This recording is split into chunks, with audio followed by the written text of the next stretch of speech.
On va commencer. So we will begin.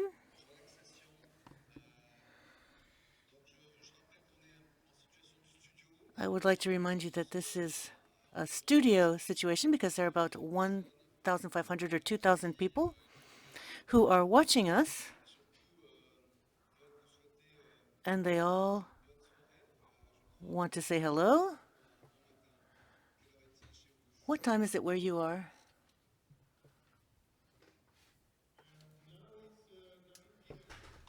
It's 9 p.m. So you just have your dinner.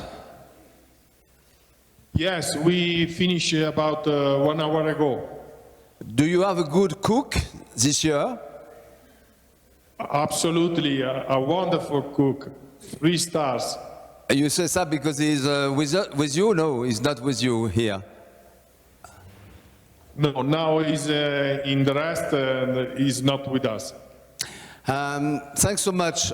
You are the station leader, if I am right, of Concordia. Yes, yes, mine.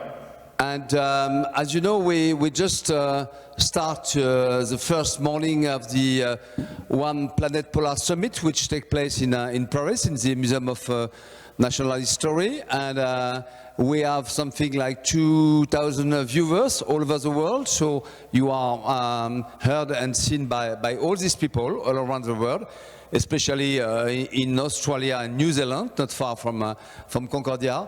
And we will be very happy to know more about what you are doing now, and just explaining perhaps to some of the guests who are not specialists of polar issues, because as you know, we also invited specialists and scientists from Glacial's world, exactly what is the life in Concordia now. It's a special time, if I am right, because you are not so many, and it's going to be the summer in a few days or a few weeks. Yes, first of all, I would like to thank you on behalf of the whole crew of the C19, the team of this winter over. And you are right, we are going to finish our winter over. So the 9 months of isolation here in the base, we are 12 this year. We are 6 colleagues from France, 5 colleagues from Italy, and 1 colleague from German. And you have been here for. And, sorry? You have been here for a long time. Yes, for us are about 13 months. And since last February, we are in complete isolation.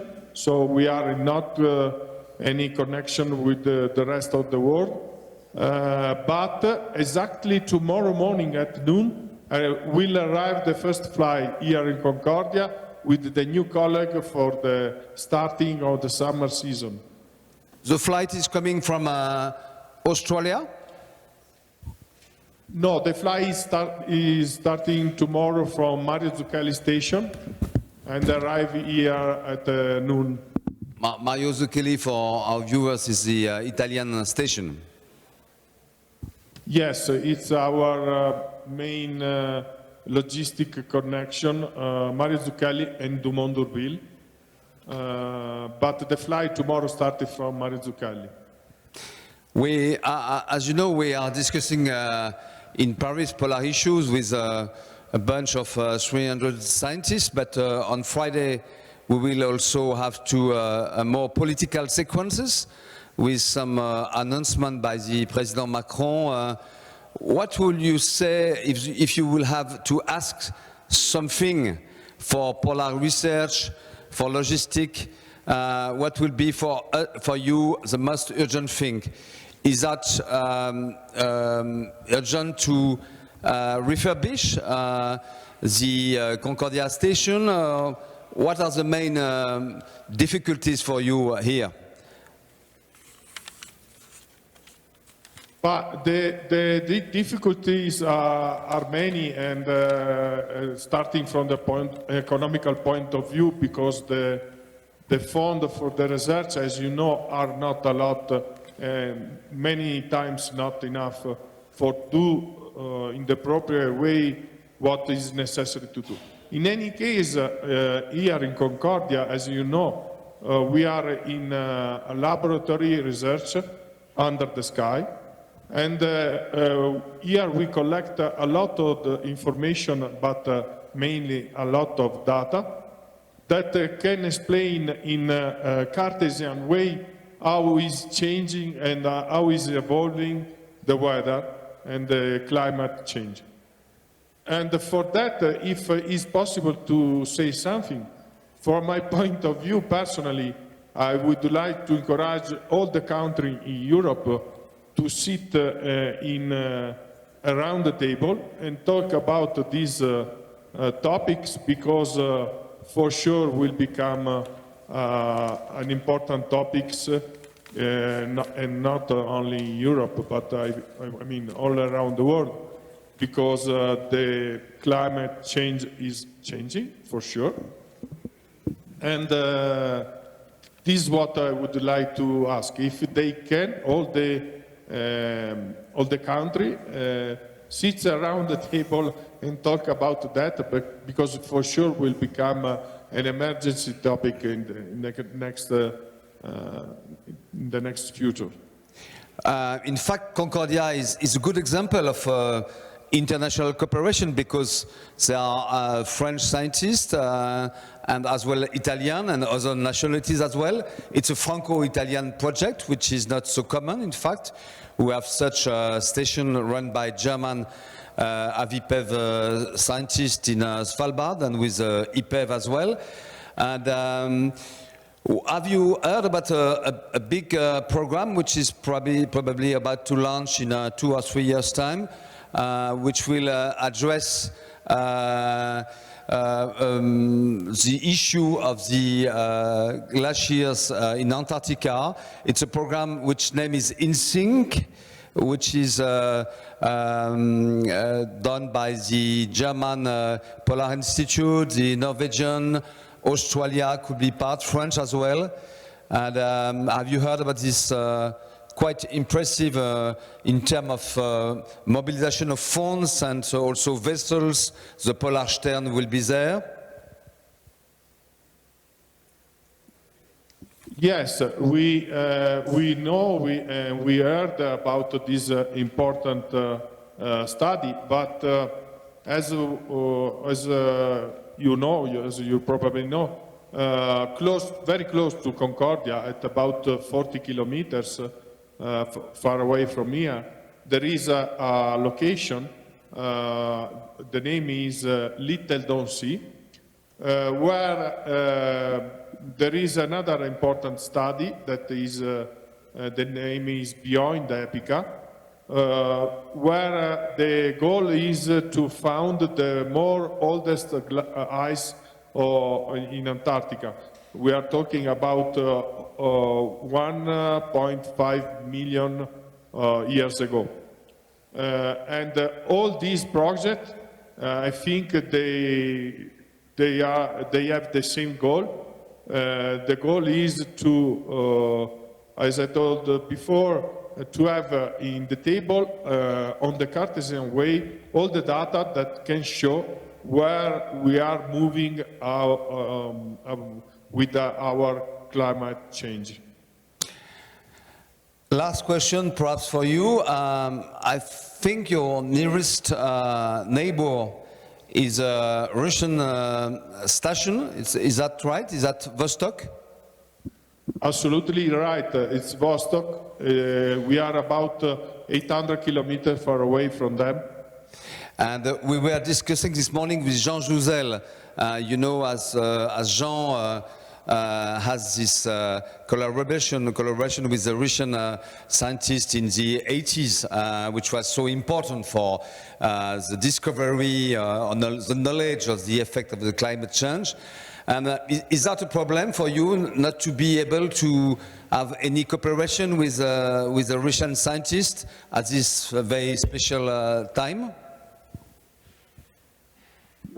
No, was not a problem, but in any case, I would like to say that in the field, on the table of the science, there is a collaboration, because in any case, this there is. That's good news for the data you are collecting together. And so, is there somebody else who would like to address to the people attending the One Polar Planet Summit, who would like to speak and to say a few words about daily life or science or research? If it's okay for you, I would like to propose a quickly presentation of all my colleagues. It's okay? Okay, and then we can, I will ask to come near me. You are lucky because we just have the pleasure to welcome the Minister for Biodiversity, the French Minister for Biodiversity, Madame Sarah El Haï, and she will come on stage with me. And so if you need any grants, you can ask her. She's really the most generous person in the world. Sarah, voilà. Thank you, Minister, to be with us. As you can see, that's a French, an Italian station, and we'll be happy to know and to introduce each other. Please. Okay. Good morning, Minister. Good morning. My name is Davide Carlut. I'm the station leader, and close to me there is. Hello, everybody. I'm Rudy. I'm the technical manager of the station. Bonjour, moi je suis Damien Pessiot. Damien Pessiot, I'm the plumber. Oh, it's nice to hear some French.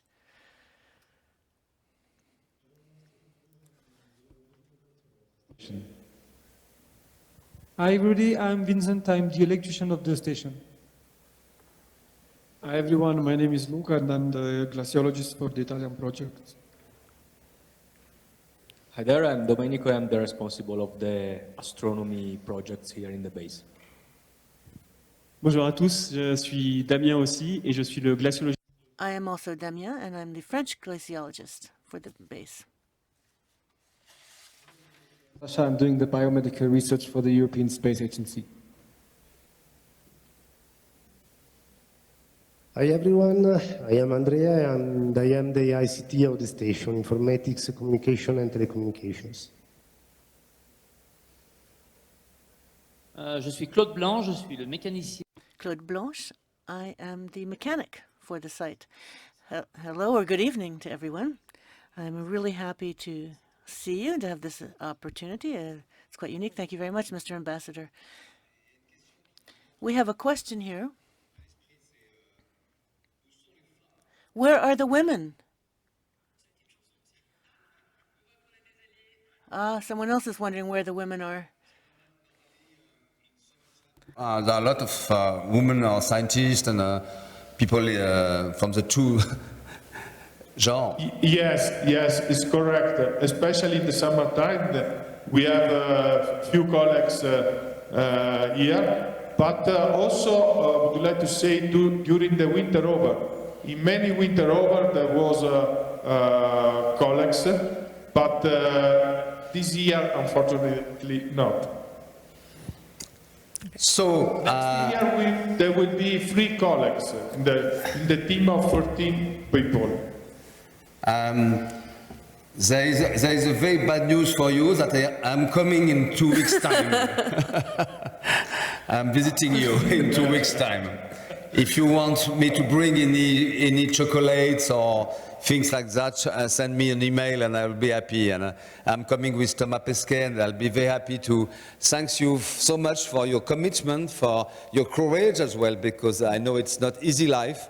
And what you are doing for the polar research is so important that we will try to ask Mr. Macron to help us to do more in the next year. And on Friday, there will be some announcement of the implementation of the French polar strategy. And there are probably some good news for Concordia, from Dumont d'Urville, and also for the vessel issue. Well, Et je suis obligée de vous dire Great, very good news. je suis obligée de vous dire que Monsieur I have to tell you, Mr. Ambassador, that many people are very jealous of you because that will be a very exciting trip and we'll be thinking of you. Once again, thank you very much for this opportunity.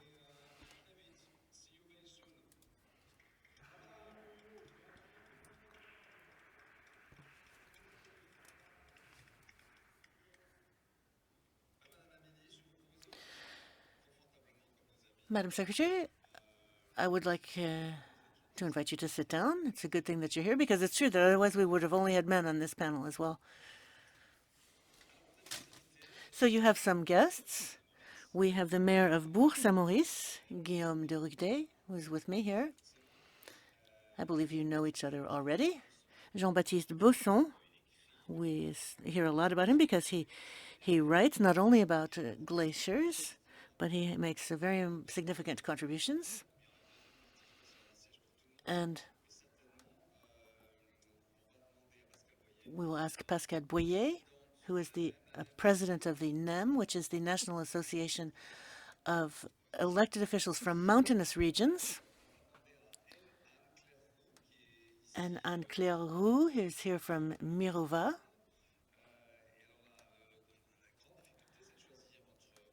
And then let's choose another woman for the next free seat.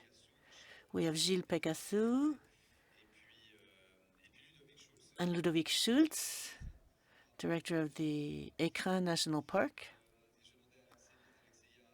Alexia Andreadakis will be joining us now.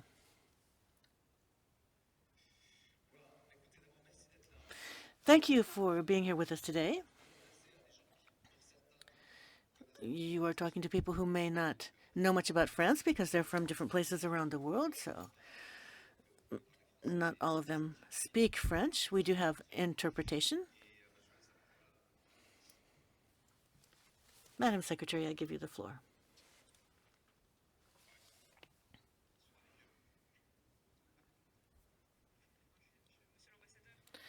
Mr. Ambassador, I am delighted to be able to open this roundtable and to participate in this essential summit. I know how engaged you are and how hard you work, and that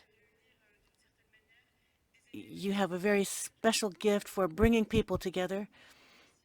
Even when things seem unlikely or difficult to achieve, that is part of your magic touch. So we're delighted to be here with you today at this important moment. Madam Deputy, ladies and gentlemen, parliamentarians, Mr. Mayor,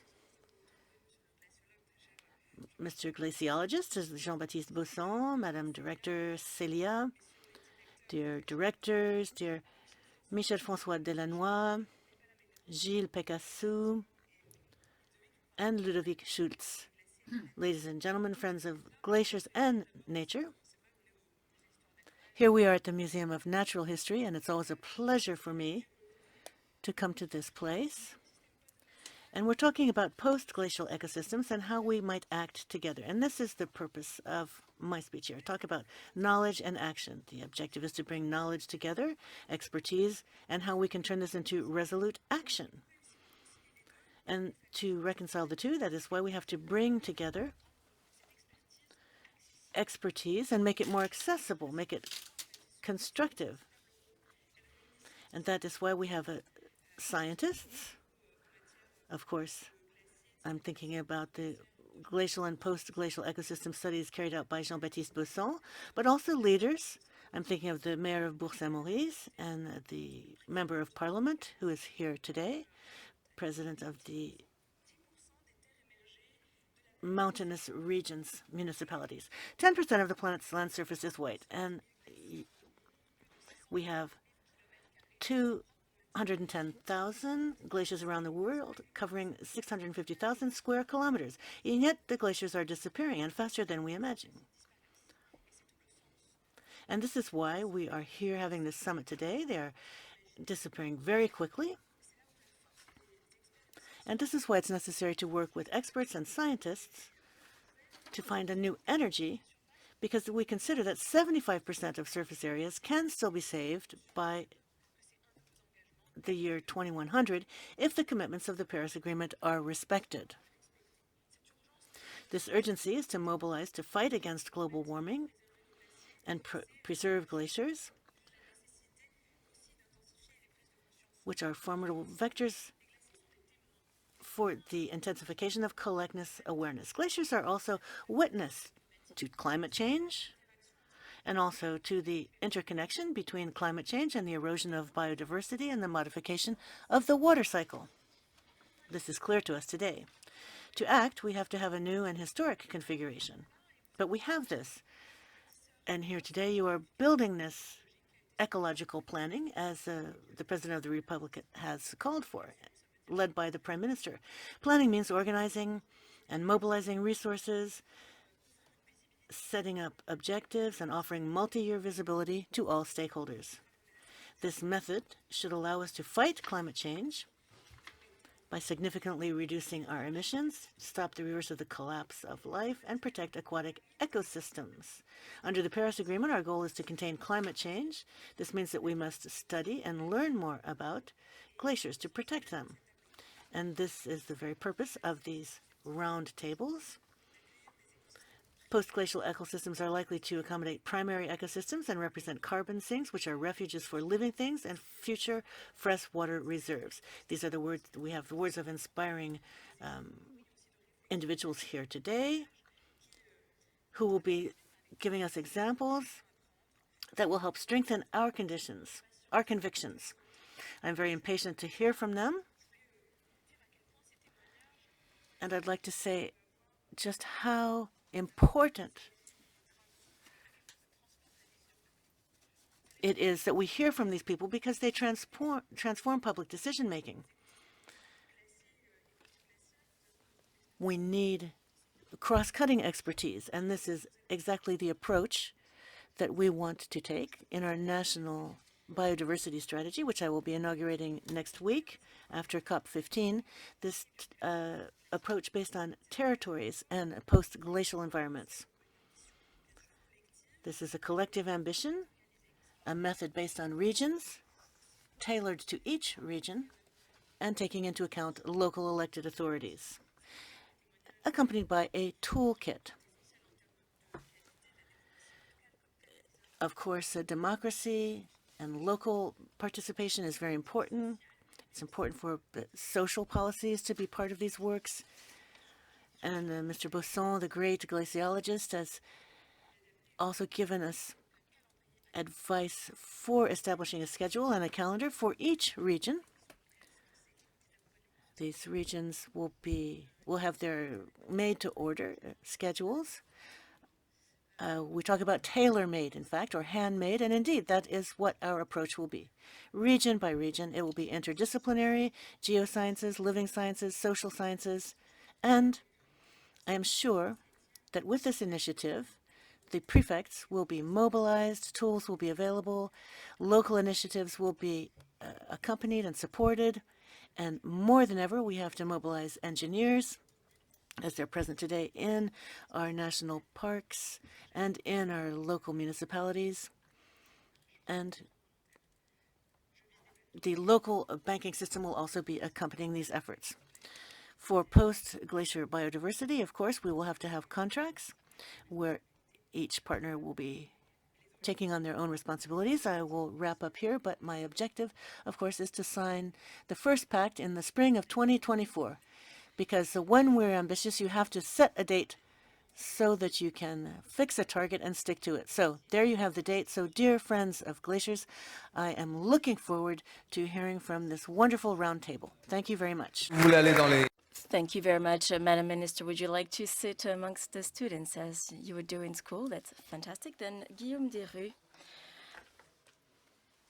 before you today, there's a network of Australians, Peruvians, and some 25 different nationalities listening to you. Perhaps they're not aware of where Bourg-Saint-Maurice is located, so can you tell us where it is in France? So actually, to illustrate where Bourg-Saint-Maurice is, I have a few slides, which you can see here. Madam Secretary of State, ladies and gentlemen, it is with a great pleasure that I'm here before you today to speak precisely about what we can do at a local level when it comes to glaciers and the environment. And in Bourg-Saint-Maurice, we want to be a pioneer in environmental transition in a mountain setting. I will illustrate with photos what I mean. If we can go to the next slide. Here you have 4 slides that showcase our region. You have this building, which is the houses 40,000 tourist beds.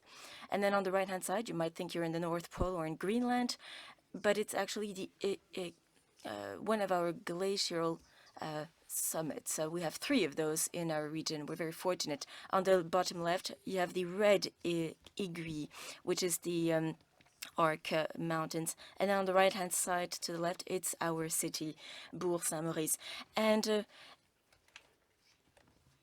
in my region, I have involved our community to be part and parcel of a transition, both our economic model, but also a transition with respect to our commitment. It's all well and good to say that we are involved in transition and the environmental transition. We can say we like skiing, but we need to also be geared towards adaptation and resilience if we want to maintain this skiing activity. Now, Bourg-Saint-Maurice is in the southeast of France. It has a very specific role to play. If you look at the map, it is within the Isère sources of which is downstream of the Rhône river. In France, there is a global warming which is twice faster in the mountainous regions than elsewhere in metropolitan France. And these sources of water will have an impact in the Rhône, and it is a very vast area, 180 square kilometers, with heights of mountains of 800 to 3,800 meters with 3 glaciers. Here, we are faced with a undoubtable situation. Our glaciers are melting, and we will need to adapt to this reality. In the next slide, you will see specifically what we have done with the Aiguille Rouge. It's a flagship Arc Mountain with 40,000 tourists, 2,000 annual nights spent by tourists every night in this area. This glacier is melting, so much so that skiing is an activity which will become virtually impossible on this mountain. So what can we do? We could put in bulldozers and develop with a high cost this mountain running counter to what Mother Nature wants. In the next slide, you will see the state of this glacier, which unfortunately will, in a couple of years, disappear. Now here you see this is a photo which was taken in the summer of 2022. The melt is of 3,000 meters thickness per year, and yet we have 400,000 visitors every year. So what should we do? Should we close this access to this mountain? That's not what we want. We want to work with this sad situation, but we want to turn it into an opportunity. So the solutions we have proposed was with the help of professionals of skiing and the people who work on this skiing station to inform and raise awareness. And in fact, the glaciologist Jean-Baptiste Bosson helped in this awareness raising on uses of glaciers, because this is one of the longest slope in Europe, this Aiguille Rouge slope. And together with professionals, when we give them facts, we explain that in 5 years' time, we will no longer be able to bring skiers in this on this glacier and make it a area of recreation. So we brought about different experts to limit activities and put an end to those recreational ski slopes. So what are the tools we have used in order to develop this new era of Aiguille Rouge slope? First and foremost, to bring about knowledge and to bring together scientists. They can explain the different scientific phenomena. And they've explained that indeed we cannot run counter to the will of Mother Nature. And mountaineers have this ability to adapt to unfavorable weather situations and when the mountain decides otherwise. Now, I think this is where you will step in. I think we'll need you to help us develop a cultural and scientific narrative around these new developments. We need to accept this change of the mountain area and the glacier. We need to mourn this melting and turn it into a positive opportunity.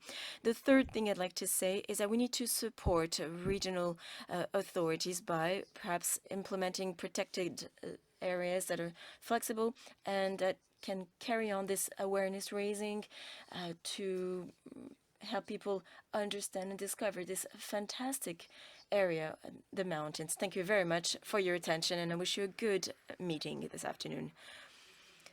Thank you.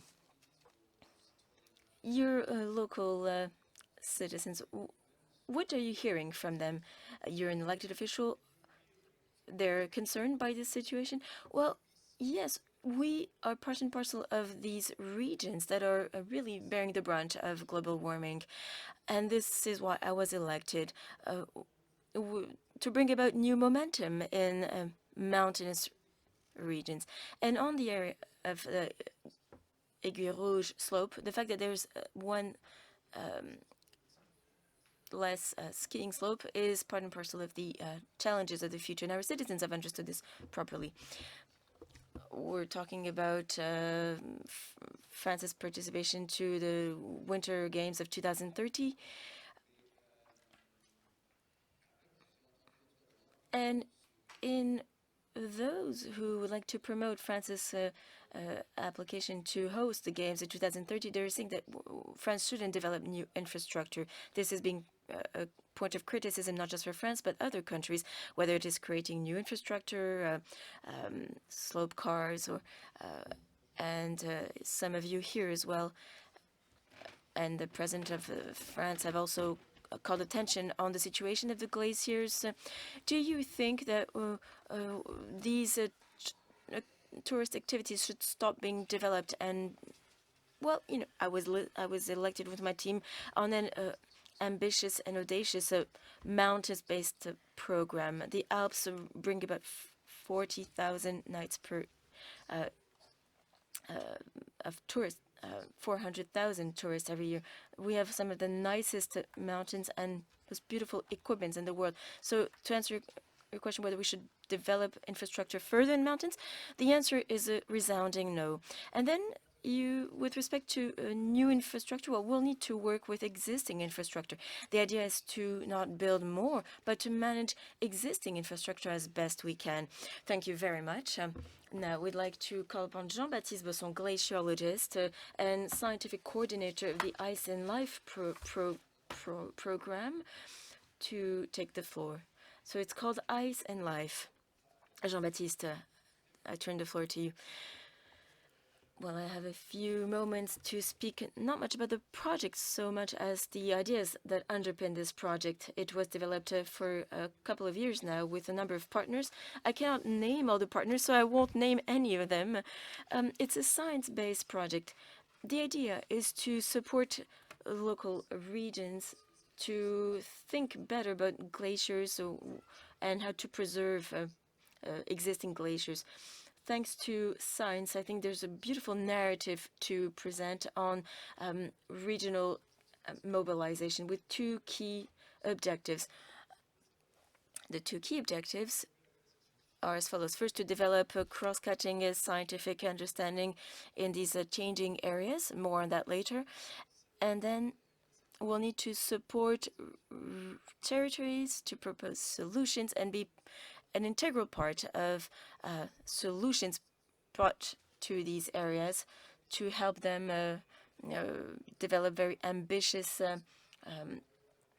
programs with implementing best practices so that we can bring everybody around the table on these issues. I'm sorry, my slides aren't cooperating. So this is the basic idea. We seek to say that given the man-made global warming, glaciers are receding in the world, and we've heard a great many people sound the alarm already. There are some thousands of square kilometers that have already retreated because of man-made forcing on climate. You can see here that the glacier was in 1820 to 1850 in the central part of the image, and with a rise of 1 degree Celsius, it already has great impacts on the ecosystem. So this is one project among many others. We're trying to develop a systemic vision to say that glaciers are indispensable, and it cannot be a good news that they disappear. We need to protect them. They have a fundamental role to play, glaciers, on climate regulation and the planet at large. I won't expand on that because it was detailed this morning. It has an impact on the water system and on ocean temperatures. So it has an impact on climate and oceans, glaciers. We need to keep in mind that they're in situ in the habitat for a very specific biodiversity across the Earth. And with the disappearance of glaciers, we will lose this biodiversity that we also find in deep waters under glaciers, that we will lose this specific biodiversity. Glaciers have an impact, as I said, on various aspects of waters, and they have an impact on the living beings and ecosystems on Earth. We're not mindful of the importance of glaciers, but we humans have already known that glaciers have always been around in 250 million years of history. What we seek to prove is that by protecting and preserving these areas, we can help the formation of these ecosystems. We cannot say that it's great that with the melting of glaciers there are new ecosystems. If we don't manage to save areas, we will have new ecosystems. That might be an argument to say we have new forests, new rivers, new lakes, and new fjords in Arctic regions. But in faced with climate deregulation, forests could help with carbon storage. They won't replace glaciers, but failing the presence of glaciers, it's better to have major lakes, rivers, and soils in good health that will help manage water runoff in these regions. And if there's if we lease these zones, they will help biodiversity if we protect them. This is a message we try to carry. In preserving these areas, we hope that there will be the largest glacier possible, and if there's no glaciers, there will be 6 new ecosystems that will come up and will protect the environment in different ways. What we want to do is to map glaciers in the French Alps. We are about to, so first we finalized the maps of glaciers in 1850 with over 400 square kilometers in France. That's 4 times the size of Paris, or 15 times the size of the Annecy Lake. This is one of the largest and fastest change in the ecosystem in metropolitan France in this period. And then on the left-hand side, you can see remote detection and analysis of satellite data to see what emerged from the melting of these glaciers, rivers, lakes, etc. And the basis of science, the real end goal, is to propose solutions, a narrative, a vision, and this is what follows. If it's of interest to some of you, because we only have 5 or 7 minutes, so I must be very quick, but if you want, we can delve deeper into these ideas. The key idea is to develop a systemic vision. Up until now, in the scientific literature, retreating glaciers is a topic where the issue of lakes are dealt with only through the area of, through the vision rather of natural threats. But we need to also balance public debate, science-based data, and say, okay, well, look at the other lakes. They have an interest in providing a refuge for water biodiversity and to store carbon. So we need to have a most systemic vision and objective vision as possible of the entire changes in these ecosystems across regions. And this is what we're starting to propose, this new vision. I'm very pleased to hear the Secretary of State say that France, for the first time in its history, will have an ambition to develop a post-glacial ecosystem strategy, and we're very happy that we were able to modestly contribute to this strategy. We need to, first and foremost, implement the Paris Agreement and curb climate change. We already have the solutions on the table. We need to address climate change. But in parallel, something new we're developing is that if we can intensify protected areas in these regions, then it can avoid having bulldozers on glaciers, and that will avoid increasing the threats to glaciers that erode them. And in protecting these areas, we protect the future. We protect ecosystems that are emerging, future lakes, future rivers, and other areas that will emerge from melting glaciers. The great majority of the Earth is covered by ecosystems that are very important. We need to keep in mind the objective by 2030 to protect 30% of water sources. This is a COP objective. We're very far away from reaching it. We need to think about putting these ecosystems on the map and how to protect them. This is a way of anticipating the future so that we can give our children and grandchildren a livable planet. Thank you very much for your attention. Merci, Jean-Baptiste. Thank you very much, Jean-Baptiste. What's about the ice cube here? And what about the glaciers? What about this glacier? Well, it's one of the largest one in the Massif des Écrins. It's covered by the National Park framework, but it's not in the heart of the National Park, therefore not with the highest level of protection. And there are some tourist and also recreational activities that are contemplated. And, well, there's some people, the public opinion, some groups have petitioned against this with 5,000 signatories. And we think it's really, it would be quite a pity to see this glacier being blown up just for the sake of these activities, because this is our common heritage. These glaciers do contribute to human activities. Without these glaciers, hydropower wouldn't be possible in the Alps. You couldn't cool down nuclear power plants. You couldn't get access to fresh water. So you can't live without them. So how can we accept that some of them are going to be blown up? So we're just trying to factor in some objectivity, an objective argument, so that we can hand over a maximum number of glaciers to the next generations. Now let's turn to Célia Delaverne, who is going to moderate the roundtable. The only thing is that I like each speaker to comply with 2 to 3 minutes, and some of you have already taken the floor, so let's try and comply with this time. Thank you very much. Hello, everyone. Now, after the ambassador, I'm in charge of moderating the roundtable, and we wanted to be very much action-oriented. We've looked at what we need to do in order to further protect the remaining glaciers according to the Paris Agreement.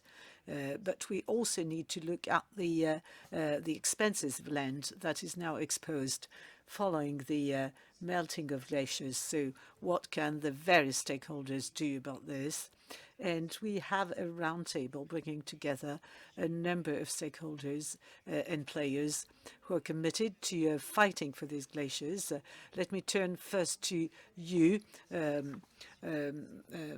Honourable MP, Mrs. Boyer. You are a representative of these mountain regions that are faced firsthand with these problems. What are the expectations among local officials, local elected officials, to anticipate what's going to be what's going to take place in the future? Thank you very much, and thank you very much, Minister, for taking into account the fate of mountain glaciers and all the related problems. Thank you very much to Olivier, to you, Mr. Ambassador, for this roundtable in the context of the international conference. Now, in the mountain regions, we are faced with increasing involvement of public opinion. And Jean-Baptiste just said so about the La Grave glacier. He told you about it, and it's in my département, in my region, because I'm the Haute-Alpes MP. Of course, some people want to protect it, want to protect this glacier, but others want to make sure that there is some activity and some business opportunities in our region. So we need to do our utmost to protect those glaciers and while protecting and preserving our economic activity. Now, we are faced with changes in the landscape. Whenever glaciers melt, well, of course, melting is something that you can actually see for yourself. And the pace is increasing and has increased in the past 10 years. Now, whenever a glacier melts, there are new areas that are exposed, and we need to make sure that there is conservation, that the biodiversity is protected, and the carbon sink that they represent is also protected. We have to make sure that we preserve as much as we can the possibilities, the opportunities for sequestering carbon, and it's also something which participates to water resources. Local officials are, of course, very much aware of this of the necessity to protect the permafrost, to keep abreast of the fauna and flora that colonize these new spaces, and there's also a need for inventories to be carried out in order to know exactly what goes on in these new areas that are recently exposed by the melting of glaciers. We need also to have the means to protect these new spaces and make sure that we bring them to use in order to raise the educational level in the public opinion, make sure that we raise the awareness in the public opinion in favor of protecting glaciers and these new areas. We need also to make sure that people are more aware of the natural risks that are associated with these new spaces, and also that people are protected whenever they are in these new areas exposed by the melting of glaciers. Do you think that local officials have everything they need in order to tailor their response to these new spaces? Now, as Mr. Mayor just said, we need engineering, we need financing, we need to support local officials so that they can protect and preserve these new spaces. But these new areas shouldn't be confined. They should be open to the public. As Mr. Mayor has just said, of course, we can stop having skiing activity in these areas. However, while preserving these areas, we want to keep them open to the public. However, we need to keep that under control, and we need to manage the natural risks. Yesterday, the Alpine Committee or the Alpine Board met, and during this meeting, we were alerted to the new risks associated with these new areas exposed in the aftermath of melting. And it's something that we need to bear in mind. There are new risks, new hazards to be taken into account. And we also need to give some help, some support to local officials so that they can have a proper water supply management and water resources. we need also to support these officials so that the areas are open to the public, so that a tourist diversification can be guaranteed. This is what we are looking for in our regions, you see. Of course, we don't want to put an end to the ski resorts. However, we need to adapt so that our local economy remains viable and we can maintain businesses in our territories while adapting them. Thank you very much. Indeed, there are several challenges and there are several people who can support you. And more particularly, when you when you turn to the national parks, and I'd like to give the floor to Ludovic Schultz, who is the director of the National Park of the Écrins, the PNE in short. Mr. Schultz, can you tell us more about the role you are playing today and the role you are bound to play in the future for protecting glaciers, but also protecting these new ecosystems that are exposed following the melting of glaciers? Yes, indeed. Good afternoon. PNE is sort of south to the city of Les Arcs. It's a 900 square kilometer park in the southeastern part of France, in the Alpine region, not very far away from the Italian border. Now, what do we do in order to protect the glacier areas? Well, firstly, we do try to contribute to knowledge, and in particular, within the PNE, in this national park, we are at the forefront to observe what happens in the glaciers. Our agents, our operators are highly skilled. They work with different research institutes such as IRD or CNRS. They do contribute to observation campaigns of these ecosystems. They focus on what are the changes in the glaciers. We carry out the mass balance of the White Glacier in particular. We take a look at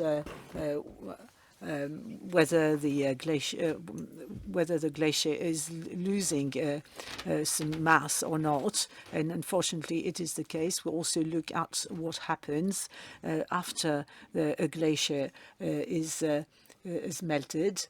We study the various ecosystems that are formed in the aftermath of the melting of ice, such as the lakes, and there are some scientific programs in order to monitor these new areas. Let me mention two programs. The Glacier Clim program, firstly, that does directly contribute to the databases on the changes, more general changes, climate change, and generally speaking. Looking at the glaciers, we can draw some conclusions about climate change. So that's the first program. And the second program is called the Sentinel Lakes.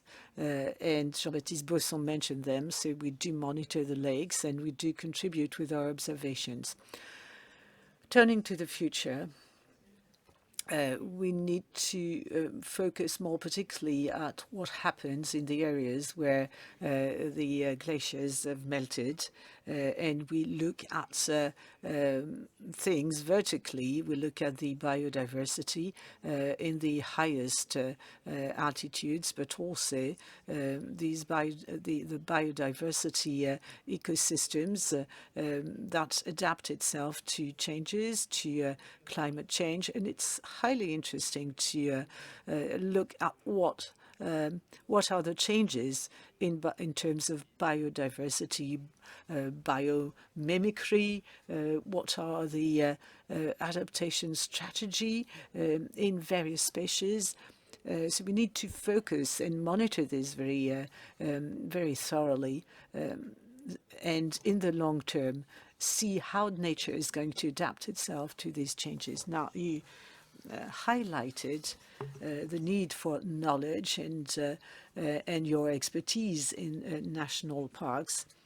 However, I know that operational tools are quite essential as well. Can you tell us more about the various tools or projects on which you're working in order to offer further support to local officials? Yes, indeed. Madam Secretary said that knowledge and action are to be interrelated, and indeed it's very important to have these tools at the ready to accompany change. And there are a number of projects we have. Some of these projects help us to have the lay of the land together with the local officials, with the local leaders, business leaders, so as to be on the same page and take stock of the situation and make sure that we start from the same point. Secondly, we also use these projects in order to explain to the public how we can adapt ourselves to these changes. And thirdly, these projects help us to design some scenarios in order to adapt ourselves to the future situation. Let me give you 2 or 3 examples of what we are currently doing and what we intend to pursue in the future. There's one that we are leading with ADEME, with the Energy Agency, about the tourism in the mountain regions. Because we use this in order to identify the vulnerabilities to climate change in these areas and see how we can adapt ourselves to these changes in order to mobilize all stakeholders in the region. There's another project which is called Village d'Alpinisme, the alpine villages, in order to raise the awareness and mountain climbing practices for mountain climbing, and make sure that people become aware of what mountain climbers need to do in the future to be more cautious in these new areas that are set free by the melting of glaciers. And we'll also work with the mountain refugees so as to raise the awareness of the public,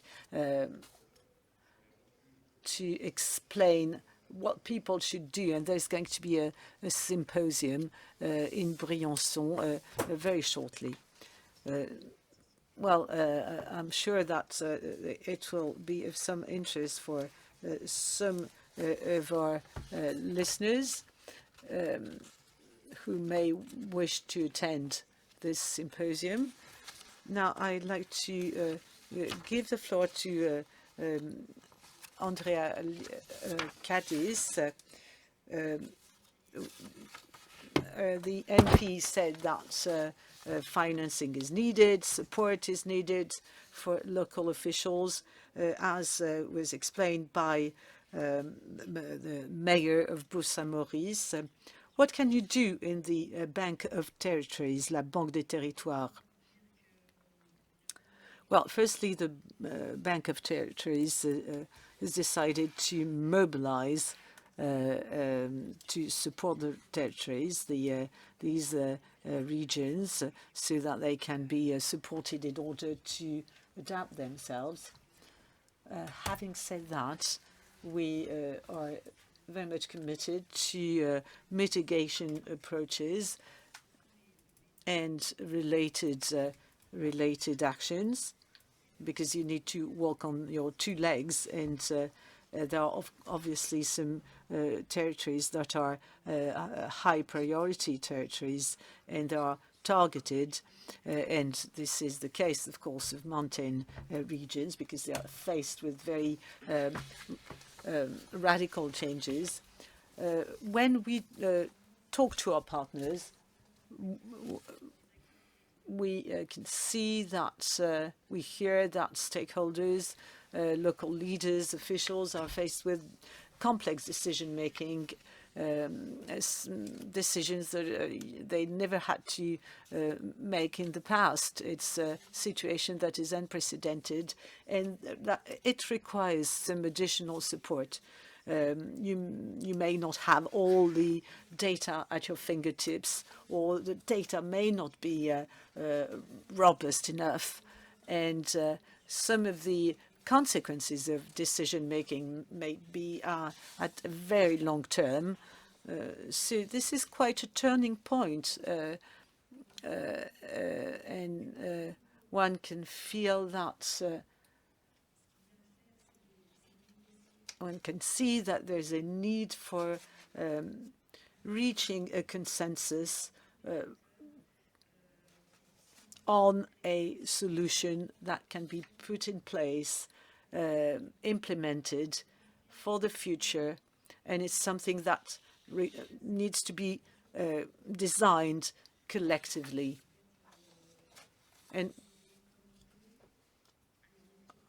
on our side, we are willing to contribute to this as much as we can, maybe with some experimentations in these territories, offering support to local initiatives. And with these various experiments, maybe we are going to see how we can help in decision-making. And of course, there's a need for methodology to be... is this methodology available? No, we need to design it. We need to work on it. But beyond the methodology, it calls also for taking into account the negotiation process. And it's on the basis of the local initiatives that we can hope to lend our support and facilitate action plans with a view to adapting ourselves and adapting those regions to future changes. So I want to, of course, call on the various stakeholders who are represented in this room today. Now, thank you very much. Thank you very much. I think that some of the people listening to us might not know about the Banque des Territoires, and it's a key financing institution. It's a partner that many local elected representatives will turn to when they have when they're in need of some help. So I cannot conclude this roundtable before listening to Gilles Pécassou from the Research Institute for Development. It'd be good if you could come to the front of the stage so that you can be on camera. Right. We'll try to fit all that in 5 minutes, and unfortunately our minister had to leave, so I will be the one to conclude that meeting anyway. And I'm sorry I forgot to give the floor to Mrs. Roux from the Mirova Foundation. Mirova is particularly involved in the protection of glaciers. Could you tell us a bit about what you do in that regard? I'll try to be short. Thank you very much. What we wanted to share with you today is the fact that it's necessary to include private players as well in these discussions. Mirova is an impact investor. That means that we invest in projects that have to do with green transition and many other transitions. So we invest in projects, in companies that work on that. We work on energy transition, on agroecology. And so that means that there is also some projects where we can't do just as much as we want to, and so we created a new tool with philanthropy to be able to tackle some new challenges that have to do with ecosystems, for example. When it comes to glaciers in particular, sometimes it comes to a point where we can't help anymore, and so with this new creation, we were able to create a partnership with the WWF and Ice and Life, and that allowed us to support Jean-Baptiste in his research program. We could have decided to fund a program with WWF, but we decided to take the time to talk, to have many conversations, to use our shared expertise, support Jean-Baptiste in a very tangible manner, financially, and also use the strength of WWF, because for us, Miroir Foundation, we could have supported Ice and Life, but by working with WWF as well, that was just added value for us. And this partnership allowed Jean-Baptiste to work with researchers. It allowed him to work on the field, and I really want to commend his work and his recently published work this summer. And what I wanted to say is also how key the private sector can be to research. It's important that we get to listen to the scientific community, and in order to, it is important that we hear from elected representatives, that we can help the local populations, but also protect our mountains. And it is something that can only be done through scientific data. And whether that's in France or abroad, it is absolutely crucial to finance research. And I think that for the financial sector, but even for any company, if the private sector could dedicate 20, 50, 100,000 euros a year to research, that would make a great difference to the amount of knowledge and data that we would be able to use. And so it's important to work with the private sector, with civil society, and with the scientific community. Thank you very much. This is very encouraging. And so now we will turn to Gilles Pécassou, who is from the Research Institute for Development. So this was a very French roundtable, but could you help us conclude this roundtable by maybe comparing what you heard to what takes place in other countries? Thank you very much on behalf of the scientists from the Research Institute for Development. How much time do we have left for science? Only 2 or 3 minutes. Right, so I will focus on a double call, looking beyond our borders. Of course, this roundtable was very French, but that's okay. And also, I want to urge everyone to think about science differently. I think that we are facing a great challenge, and here this precise challenge has us find this need to change our methods. So our institute is well known for its work in tropical areas, but here's my first message. It is key to look at the melting of the cryosphere everywhere in the world.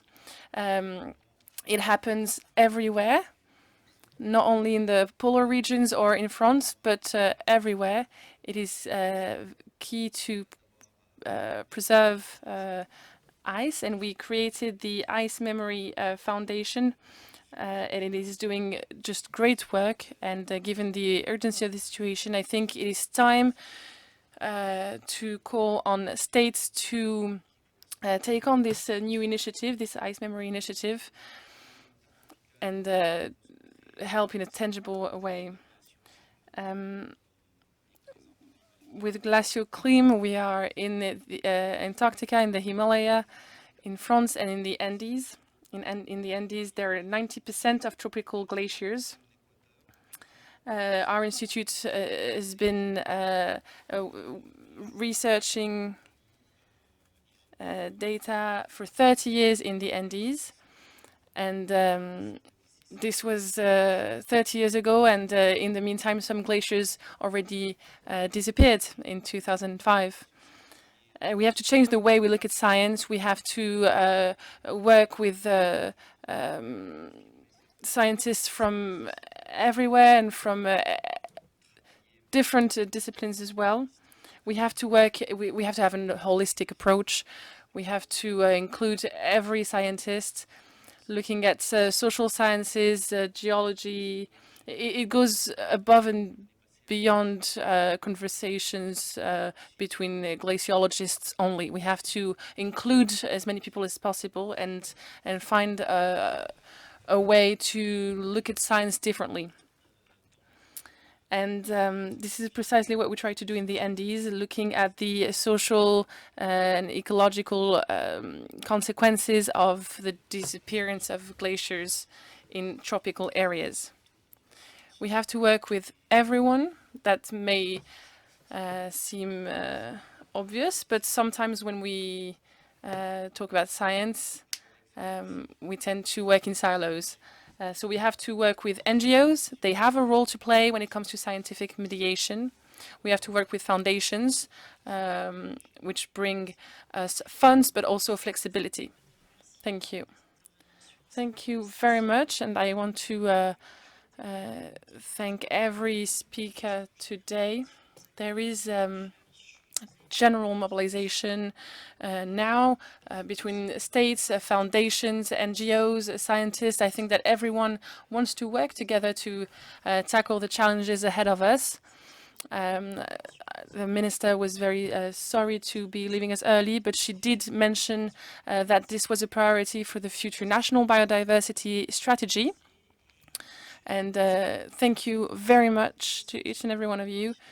General mobilization for post-glacial ecosystems. Thank you.